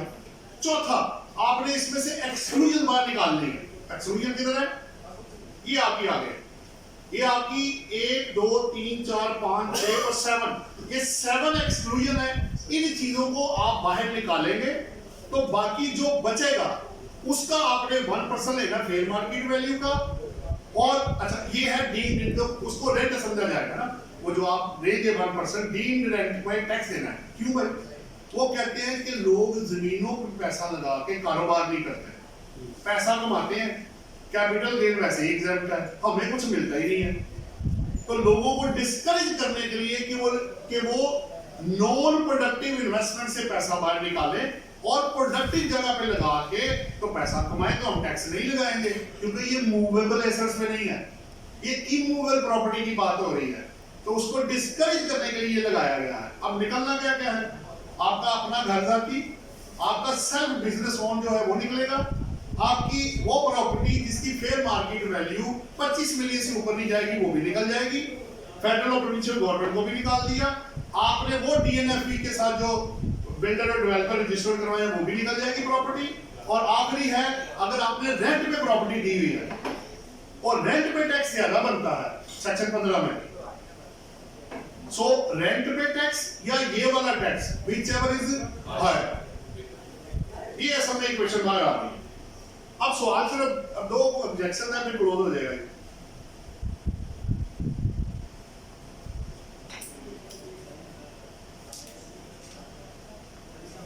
मेरा क्वेश्चन सिर्फ ये, एक दो क्वेश्चन है मेरे, बाकी सारी चीजें ठीक है। अगर एक बंदा ड्यूरिंग द ईयर प्रॉपर्टी खरीद के बेचता है, तो मैं वो शीट आपको दिखाता हूं, ये पहला, अगर खरीद के बेच देता है तो क्या होगा? इसका सॉल्यूशन मुझे चाहिए होगा। दूसरा, फेयर मार्केट वैल्यू तो एक सब्जेक्टिव मैटर है, वो तो हर बंदे के लिए डिफरेंट होती है कि एक कहां से प्राइस लेकर आएंगे, दो बातें। तीसरा, या जिन लोगों को विरासत में प्रॉपर्टी आई है, ये गिफ्ट आई है, उनका क्या कसूर है? उनको क्यों बीच में आप ले गए? हाँ, इसमें एक चीज आप जरूर देखें, ये जो तीसरे नंबर पे थी ना आपकी सी वाली, आपकी सेल्फ ओन्ड एग्री लैंड है, अगर आप उससे एग्री इनकम जनरेट करके डिक्लेयर करेंगे। अगर आपका फार्म हाउस है, अदर लैंड है, उन पे लग गया, यानी जहां जहां कुछ हो रहा है वो निकल जाएगा, अदरवाइज वो बीच में आ जाएगा। लेकिन अल्टीमेटली क्या होगा? रेंट के ऊपर टैक्स या ये वाला tax 7E whichever is higher पे मुझे टैक्स पे करना है, और ये 2022 से एप्लीकेबल है। ये जरा नोट कर लीजिएगा। तो जरा वेल्थ लोगों की चेक कर लें कि भाई तुम्हारे पास क्या क्या आ रहा है, और उसका इम्पैक्ट उसको बता दें कि भाई ये कंप्लायंस तुम्हें करनी पड़ेगी। लेकिन ऑब्जेक्शन जैसे मैंने कहा, मैंने लगाया, हमने कहा जनाब आपकी मेहरबानी है, जो विरासत वाली प्रॉपर्टी बंदा लेके बैठा हुआ है, क्या आप उससे करना चाह रहे हैं? बिल्कुल ठीक है, आप चाहते हैं वो पैसा निकाल लें, क्या करेंगे? तो उसका जवाब फेयर मार्केट वैल्यू का जवाब, ये इसकी कनेक्टेड यार पे पॉइंट तो लिखा, देख लेना। नहीं, ये पूरा हो गया, ये आपका 7E बेसिकली। आ गया जी आपका 6 है,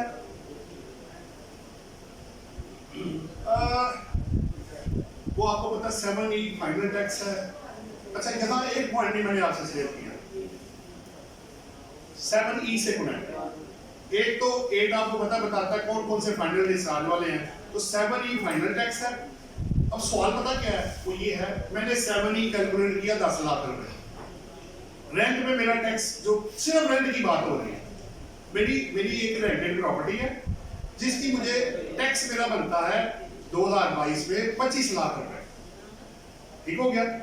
इधर मेरा जो बनता है वो है 10 लाख रुपए, हायर वो आ गया, लेकिन आपने वो नहीं पे करना। इसलिए है कि जब आप 15 का टैक्स कैलकुलेट करेंगे, तो अगर आपकी कोई और इनकम होगी तो वो जमा करके टैक्स लगेगा आपको, ये जरा ध्यान में रखिएगा। कंपैरिजन पर्पस के लिए आपने प्रॉपर्टी को प्रॉपर्टी से कंपेयर करना है, उसमें और कोई इनकम जमा नहीं करनी। लेकिन अगर रेंटल के अलावा कोई इनकम आपकी आ गई, तनख्वाह आ गई, बिजनेस इनकम आ गई, कैपिटल गेन जहां जहां एनपीआर के अंदर है, मसलन मेरी प्रॉपर्टी का एक, पहले मैं कंपेयर करूंगा, मैंने कहा जी मेरा 25 लाख ज्यादा, ठीक हो गया।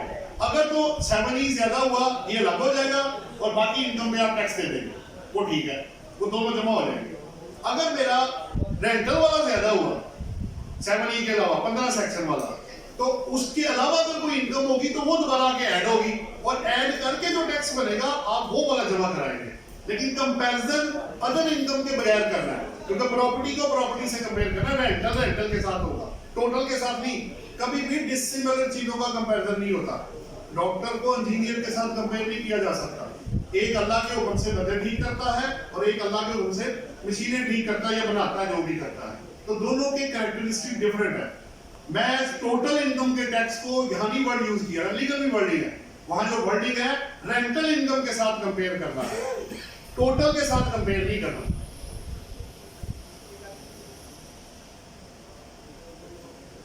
अब 7E चूंकि फाइनल है, जो अगर 7E में आप गए तो वो फाइनल है, 15 में गए तो वो फाइनल नहीं है। सेक्शन 15 की रेंटल इनकम टैक्स आपको पता फाइनल नहीं है, वो नॉर्मल टैक्स रिजीम के अंदर है। खर्चे माइनस करके 15A के जो टैक्स आएगा उसकी अगर कोई सैलरी या कुछ और है वो जमा करके फिर आपने टैक्स देना होगा। ये जरा दो चीजें अलग अलग रखिएगा। रेफरेंस 7E का इधर आ गया क्योंकि वो फाइनल है, बस और इसमें कुछ नहीं हुआ। नेक्स्ट ईयर ये 5 अमेंडमेंट्स की गई हैं आपके सेक्शन 21 के अंदर। पहला ये मैंने इस पे जाके क्लिक करो जी, तो ये आपके सामने आ जाएगा contribution to approved gratuity and superannuation fund. आज टाइम थोड़ा सा ना मैं ज्यादा लूंगा आप लोगों से, जाने नहीं दूंगा जब तक मुकम्मल नहीं हो। आज इधर ही बैठना है आप लोगों को। मैंने तो ये फिक्रा मेरा था सर आपका तो था ही नहीं, आपने मेरे को ही आ गया। ये तो नारा मैं लगा रहा था। आपने भी टाइम देखा ना, नहीं टाइम मैंने इसलिए देखा कि आप लोग, मैं देख नहीं जाऊं कहीं नींद ना आनी शुरू हो जाए। मैं तो बोल ही रहा हूं मुझे नींद आनी नहीं है, मैं तो बोल रहा हूं। जो बैठा होता है वो थोड़ा बोर होना शुरू हो जाता है।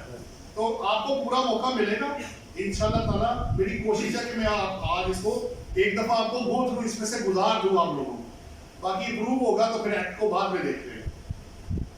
21 में पहला जी, अगर आप कंट्रीब्यूशन करते हैं superannuation fund, gratuity fund, recognise या पेंशन फंड, तो उसमें उन्होंने ये कहा कि एम्प्लॉयर एम्प्लॉई की सैलरी के 50% से ज्यादा नहीं कर सकता। पहले कोई लिमिट नहीं थी, जितना मर्जी कर दे। ठीक हो गया, सिंपल है बिल्कुल। एम्प्लॉयर एम्प्लॉई की तनख्वाह के 50% से ज्यादा इन 3 फंड्स में कंट्रीब्यूशन नहीं करेगा। और अगर किया, मैंने 60% कर दिया तो 10% डिसअलाउ हो जाएगा। जितना 50 से ऊपर होगा वो डिसअलाउ कर दिया जाएगा। ये पहली प्रपोजल है सेक्शन 21 में, और ये आगे आपके EA जो है वो इंसर्ट किया गया है। दूसरा है एक्सक्लूजन कॉर्पोरेट सेक्टर। आपको पता है बड़ी लड़ाई हो रही, कॉर्पोरेट सेक्टर को 21 के L से निकाल के LA सेक्शन एक जो है क्लॉज जो है वो ऐड किया गया है। तो आप क्या कह रहे हैं, हम वो चाह रही है कि जो कॉर्पोरेट सेक्टर है वो डिजिटल मोड में आए। अभी तक लेकिन वो पेंडिंग है। मैंने शुरू में डेट आपको दिखाई, आपको दिखा भी देता हूं इसमें भी और उसमें भी। पहले तो ये तो सिंपली उन्होंने L से बाहर निकाला ना आपको। ये क्या है, ये सिंपली कॉर्पोरेट सेक्टर को जो 2.5 लाख की लिमिट है उससे बाहर निकाल के LA में ले गए। और LA नेक्स्ट है। LA क्या कहता है कि आपने, ये आपके सामने है कि आपने डिजिटल मोड के थ्रू पेमेंट करनी है। लेकिन ये आखिरी आप सॉरी ये जो आखिरी, ये पहला कॉलम है, इसका आखिरी पैराग्राफ आप देखें कि उन्होंने अभी बोर्ड ने इसकी डेट नोटिफाई करनी है, यानी ये 1 जुलाई से भी एप्लीकेबल नहीं हुआ ना होगा अनलेस वो कोई डेट आपको बाद में जब एक्ट बनेगा तो देखते हैं कि वो क्या डेट देते हैं, क्योंकि कॉर्पोरेट सेक्टर इसको भी नहीं मान रहा। ये अक्टूबर में पेंडिंग हुआ, नवंबर के लिए हुआ, दिसंबर के लिए हुआ, बड़ा कुछ हुआ इसमें, वो नहीं मान रहे अभी इस चीज पे। मेरा प्रपोजल है एक और एक्ट में करने के लिए, आप सैलरी की तरह इसमें लिख दें कि आप क्रॉस चेक और डिजिटल मोड जो आपको बेहतर लगता है यूज कर ले, ये ज्यादा बेहतर है। आहिस्ता आहिस्ता अदर डाल दे, उसको पड़ जाएगी। तो सैलरी में उन्होंने यही किया इस दफा, सैलरी को 2 ऑप्शन दे दिए। नेक्स्ट पॉइंट वही है, लेकिन इससे पहले मैं आगे जाऊं वो देख ले। अगला जो पॉइंट है जो M में चेंज किया है, उन्होंने मस्ट नहीं किया डिजिटल मोड। सैलरी को कहा 25,000 रुपए देना ना, आप पे छोड़ दिया, चाहे क्रॉस चेक दे दो चाहे डिजिटल मोड से पेमेंट कर दो, आप पे छोड़ दिया।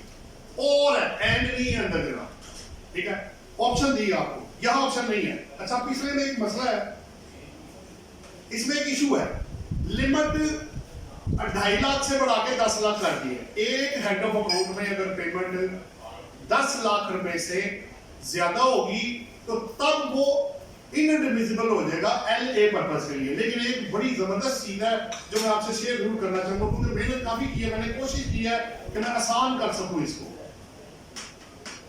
जब आप इसको पढ़ेंगे ना, L के अंदर ना एक एक्सक्लूजन थी कि अगर आपकी सिंगल ट्रांजैक्शन 25,000 से ऊपर नहीं होती तो चाहे 6 करोड़ हो जाए आपका एक्सपेंस, आप इनडिविजुअल नहीं कर सकते।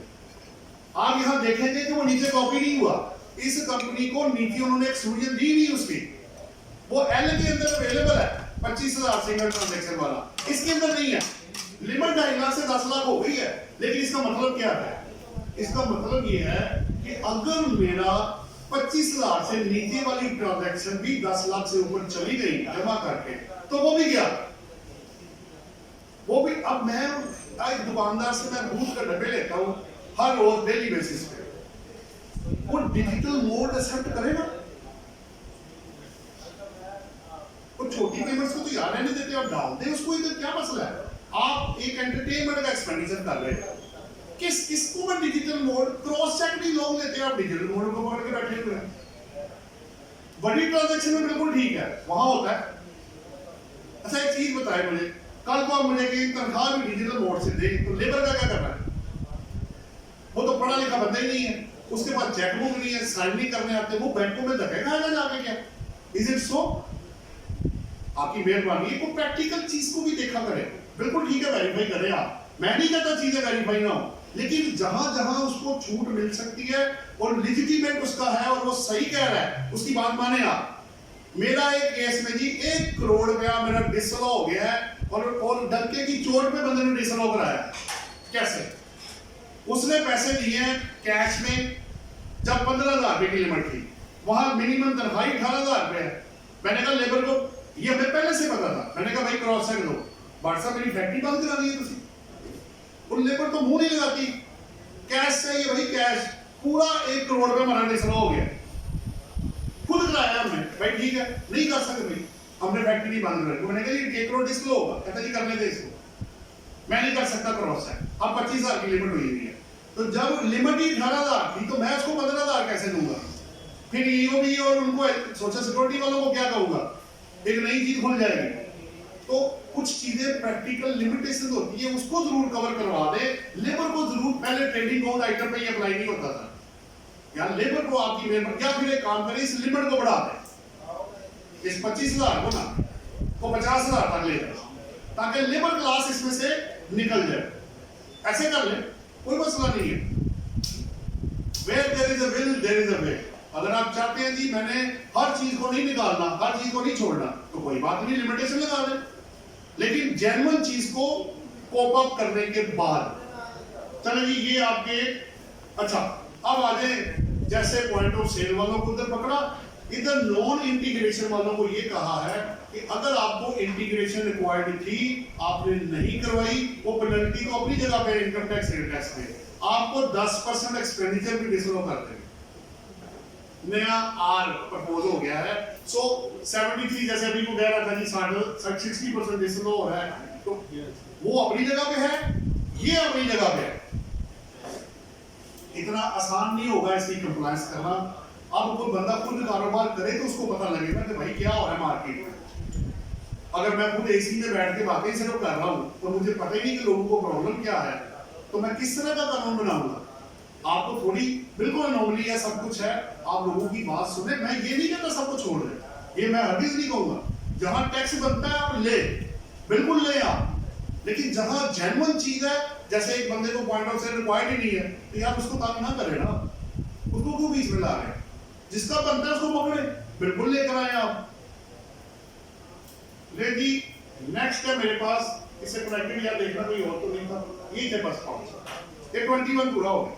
डेप्रिसिएशन की 3 चीजें मैंने बतानी है, ये क्लोजर देगा। पहला, अगर आपने कोई एडिशन की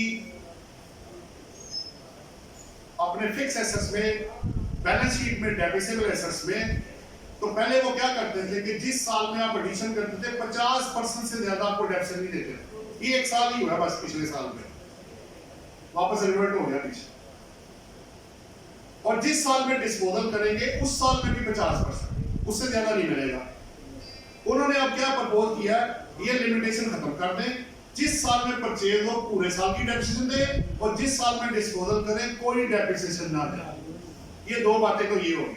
और तीसरा क्या है, गाड़ियां आपको पता है जो नॉट अप्लाइंग फॉर हायर है, प्राइवेट मोटर व्हीकल जो खरीदते हैं नॉट अप्लाइंग फॉर हायर, बस वो गाड़ियां जो अप्लाइंग फॉर हायर है उनको निकाल के, गाड़ियों की कीमतें बहुत बढ़ गई ना, 25 लाख रुपए तक लिमिट थी, या 25 लाख से ज्यादा डेप्रिसिएशन क्लेम नहीं कर सकते नॉट अप्लाइंग फॉर हायर, उसकी लिमिट बढ़ा के 50 लाख कर दी है।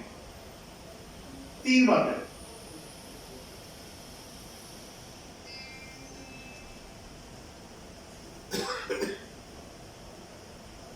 बस, और 22 के अंदर कोई चेंज नहीं।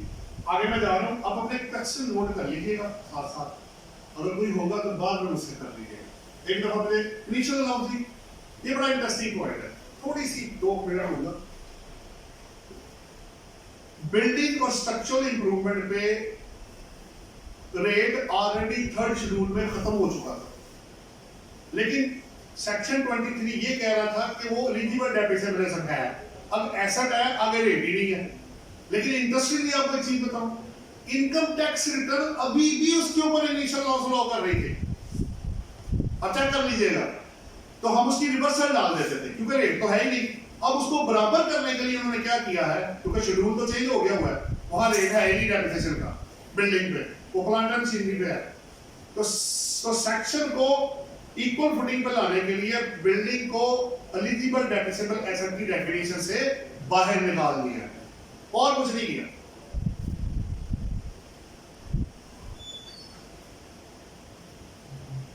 कैपिटल गेन की माशाल्लाह काफी इसके अंदर बात सुने। हेलो यार, ये पंखा चला देना, इसका ये इसका उतार दे, अभी चार्जर काफी हो जाएगा, जब जरूरत होगी तो लगा लेंगे। इसको चला दें क्योंकि मुझे थोड़ा बोलना है काफी ज्यादा, तो वो पॉसिबल नहीं होगा मेरे लिए। हाँ, इधर ही है।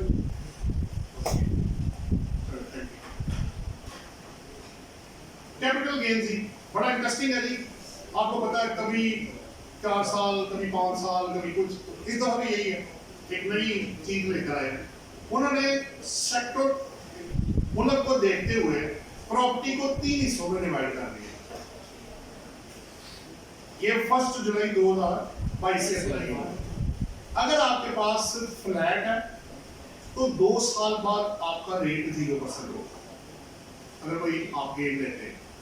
अगर आपके पास कंस्ट्रक्टेड प्रॉपर्टी है, अगर आप 4 साल बाद बेचेंगे तो 0% हो जाएगा। अगर आपके पास ओपन प्लॉट है तो 6 साल बाद वो 0% हो जाएगा।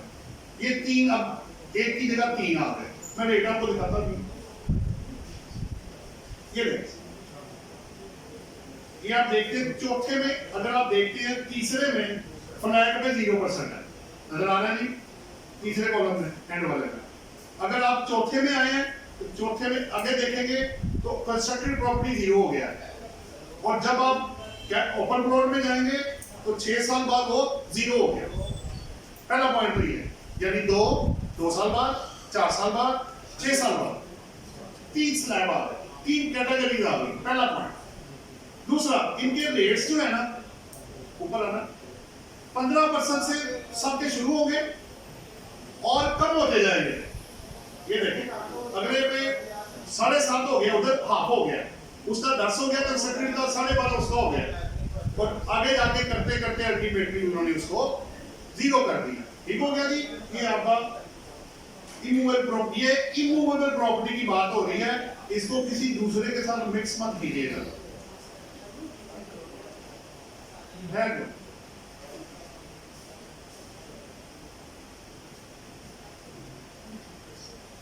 ये हो गया पहला।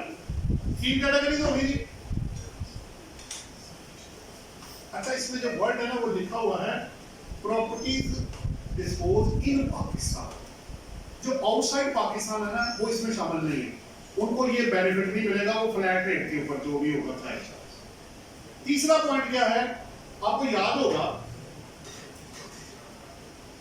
कि जो सेक्शन 3 था उसके अंदर दिया होता कि इतने पीरियड में बेचेंगे तो इतनी अमाउंट निकलेगी, ये अमाउंट निकलेगी, ये अमाउंट निकलेगी, वो खत्म हो गया। अब आप इसके अंदर जाएंगे, उसको नहीं देखेंगे, वो डिलीट हो गया।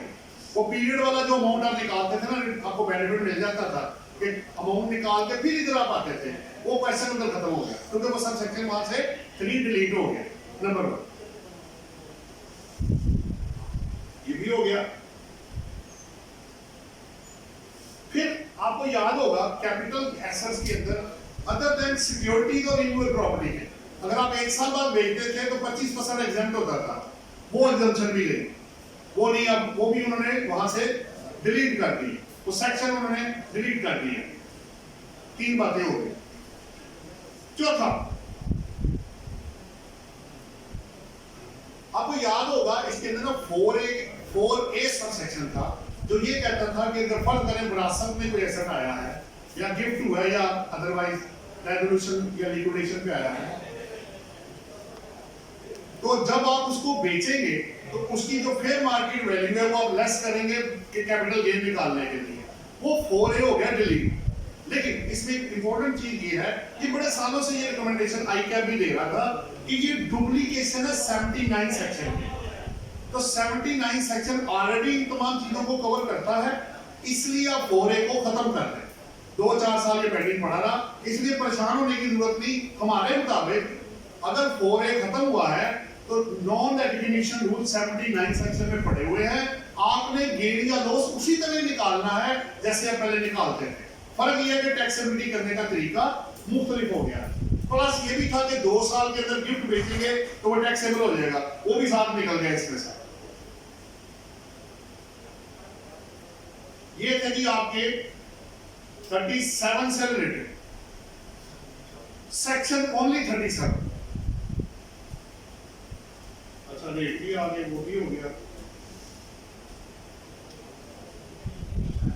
हाँ जी, एग्जेप्शन आ गया 44। इन्होंने इसको क्या किया है, इसको स्कोप को एक्सटेंड कर दिया। पहले ना इसके अंदर टेक्निकल एक्सिस्टेंस थी, तो टेक्निकल तो बड़ा लिमिटेड वर्ड है, उसको खत्म करके असिस्टेंस आप कर लें, कोई भी एग्रीमेंट कर लें, तो उसको एक्सपेंड करने के लिए स्कोप को सिर्फ टेक्निकल असिस्टेंस के लिए इंटरनेशनल एग्रीमेंट नहीं होगा, अदरवाइज भी अगर होगा तो उसको भी देख लेंगे। और प्लस साथ 2 और ऐड कर दिए, उन्होंने कहा official development assistance, finance loan and grants in aid के लिए भी इंटरनेशनल एग्रीमेंट करके उसमें एग्जम्पशन दी जा सकती है, फेडरल गवर्नमेंट देगी। 53 जी आ गए। इसमें फर्क सिर्फ इसमें पता क्या है, इसमें पहले बोर्ड के पास सिर्फ पावर थी कि वो आपके सेकंड शेड्यूल में एग्जम्पशन और कंसेशन दे सकता था, उसके साथ उन्होंने फेडरल गवर्नमेंट को भी अंदर ऐड कर दिया, बाकी उसी तरह ही। ये 3 सेक्शन मैंने आपको शुरू में बताए थे, ये चाहे मुझे भी दे दीजिएगा। 3 सेक्शन मैंने आपको बताए थे, 59C, अब मैं आपको बताता हूं 59C, 65H और 100F, जो कि आपके 2 मार्च 2022 में जो 6 यूनिट के लिए आए थे, वो उन्होंने बैक डेट से जो मैंने आपको बताया था उनको फर्क कर दिया है। अब जिन्होंने इन्वेस्टमेंट की होगी, बेनिफिट लिया होगा, वो लिटिगेशन में जाएंगे जो हमें नजर आ रहा है। तो आपको 59C इधर नजर आएगा और आगे जाके 65 आपका वो HB और प्लस जो 100F है वो भी इसी तरह उन्होंने एज इट इज ही कमिट कर दिया। बैक डेट पे जा 2 मार्च 2022 से जब वो इफेक्टिव हुआ, उस पर भी हमने सेमिनार किए। ये भी आगे डिडक्टेबल लोन से प्रॉफिट और डेट कमिट कर दिए उन्होंने, बेनिफिट दिया। टैक्स क्रेडिट थे 3, tax credit for investment in shares and insurance, tax credit for investment in health insurance और contribution to an approved fund. ये चारों टैक्स, एक डिडक्टेबल लॉन्स है और 3 वो है, इन्होंने कमिट कर दिया। इसका मतलब है ये बेनिफिट अवेलेबल नहीं होगा, यानी 1 जुलाई 2022 यानी टैक्स के 2023 जब रिटर्न भेजेंगे तब, अभी नहीं। ये F जो मैंने इसके साथ 2 है, अगर आपको याद हो तो 133 करोड़ होता था जो ये कहता था कि अगर आप आईटी रिलेटेड है तो आपकी एग्जम्पशन थी, उसको पहले सेक्शन बनाया गया 154 है, फिर उसके साथ वो जो आपका 65F लगाया गया, टैक्स क्रेडिट का सर्टिफिकेट रिसीव में दिया गया। उन्होंने अब ये कहा है, हालांकि वो एग्जम्पशन 2025 तक थी, इन्होंने क्या किया है कि उसका टैक्स क्रेडिट का सर्टिफिकेट खत्म कर दिया 1 जुलाई 2022 से 0.25% आप पे करेंगे और वो अब आपके लिए होगा फाइनल, और उस पे कोई सर्टिफिकेट अवेलेबल नहीं होगा। सीधी बात कर दी उन्होंने। और अकॉर्डिंगली 154 ए, अब आप उसको क्लिक करोगे भी वो देखो ऊपर आ रहा है 83, तो वो 154 ए पे आपको ले जाएगा। तो दोनों में उन्होंने एक ही बात कही 0.25% दे, सर्टिफिकेट खत्म और अब आप घर जाए। बाकी जो अदर एक्सपोर्ट है वो कंस्ट्रक्शन सर्विसेज, अदर सर्विसेज, वो 1% पे ही है, उनका सर्टिफिकेट होगा अगर आप कंडीशन मैच करेंगे वो अपनी जगह पे इंटैक्ट है, लेकिन है भी ये फाइनल डिसीजन। चलिए ये भी हो गया, इसको क्लिक करो तो वापस आ जाओगे, आ गए वापस 18 नंबर पे, ये हो गया। अच्छा जी, अब आ जाए 19 नंबर। ये क्या जी, टैक्स क्रेडिट फॉर इन्वेस्टमेंट, ये वही है जी आपका 65H, जो नीचे देखिए डेट आ रही है 2 मार्च 2022, ठीक हो गया, ये गया जी आपका। नेक्स्ट देखो क्या जी आगे, रेजिडेंट इंडिविजुअल, बड़ी इंटरेस्टिंग अमेंडमेंट है जी, इस पर काफी मेरी ताहिर भट्ट साहब से भी ओवरऑल लोगों से भी काफी बहस हुई। रैशनैलिटी तो बता देना कि अगर मेरी तरफ देखे टैक्स, मैंने कभी किसी बंदे को ये नहीं कहा कि तुम टैक्स चोरी करो, and never said any statement। अगर तुम्हारा बनता है तो भाई जमा कराओ, अगर लॉस है तो लॉस लाओ, अगर प्रॉफिट है तो प्रॉफिट लेके आओ, जो पेपर में चीज आई है उसको डिक्लेयर करो, जितने जितने पेपर है सारे टैली करो। आप उसको आदत इस तरह की डालेंगे उस तरह का वो बनेगा। लेकिन अब क्वेश्चन ये है कि ये एलिगेशन हम उधर भी उनको ऑब्जेक्शन हम रिक्वेस्ट कर रहे हैं कि जनाब आप लॉ जरूर पास करें, फेडरल गवर्नमेंट ने करना है, बिल्कुल ठीक है, उसका काम है, करना यही है, लेकिन ये क्यों हर दफा ऐसे होता है? 3-4 साल से तो मैं देख रहा हूँ, इधर एक जजमेंट आती है, अब शादी का रूल पास कर देते हैं, क्या करना क्या चाह, तो फिर उसके बाद उस अथॉरिटी का क्या फायदा हुआ? ये बिल्कुल वैलिड क्वेश्चन है, ये लिटिगेशन में ही जाता है जी। आपका सर मेरा एक केस किया भी हुआ है हाई कोर्ट में, जवाब साहब के पास लगा हुआ है जी, तो शायद उसमें जवाब साहब बड़े इंटरेस्टेड है इसको सॉल्व करने में, कि जी कहते हैं वो बड़े गर्म हो गए थे अभी आप कि हम लॉ पास करते हैं, जजमेंट लॉ बनाते हैं और आप उसके लिए से लॉ जो बना के एक्ट में डाल देते हैं। जी बिल्कुल ऐसे ही है। हाँ जी, तो उसका फायदा कोई नहीं रहा फायदा ना। कोई नहीं। ये बड़ा सीरियस इशू है जी जी जो कि अब आहिस्ता आहिस्ता बढ़ना शुरू हो गया है। हमारा लिटिगेशन अपनी जगह पे है, वो उनका काम है, हमारा काम है आइडेंटिफाई करना। आपका सर कोई और सवाल तो नहीं जी? माइक है जी, देखें जी, माइक दे दें।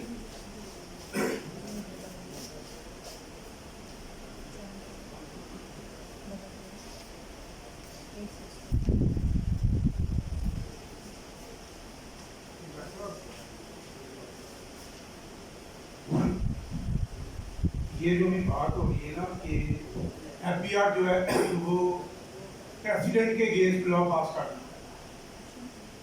बेसिकली ये वायलेशन है आर्टिकल 201 की, जो सुप्रीम कोर्ट की जजमेंट्स है दैट बिकम्स लॉ, वो प्रेसिडेंट बन जाते हैं और that would be applicable on all the lawyer courts और फोरम्स।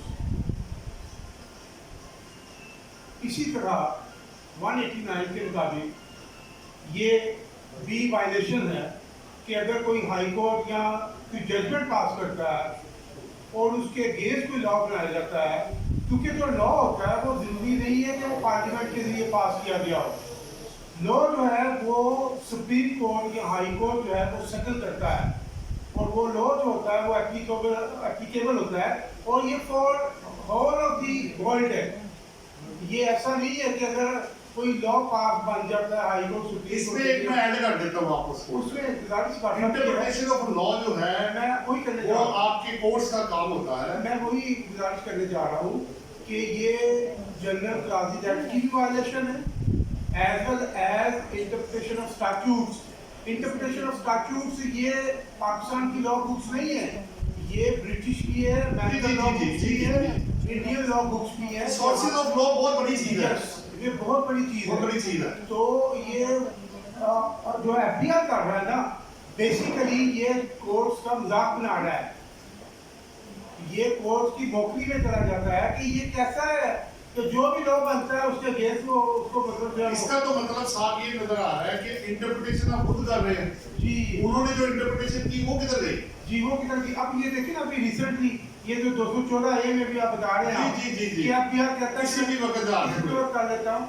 हालांकि सुप्रीम कोर्ट की जजमेंट है, वो ये जजमेंट है कि जो कैबिनेट है वो जो वाइस प्रेसिडेंट क्या नाम है प्राइम मिनिस्टर है उसके अंडर आती ठीक है है। और जितनी भी लॉ मेकिंग है वो कैबिनेट के जरिए होगी। बिल्कुल ठीक है। अगर कोई लॉ जो है which is made by the executive तो वो लॉ नहीं होगा, क्योंकि इन्होंने जिस तरह आपको पता 4C में स्टेटस में जो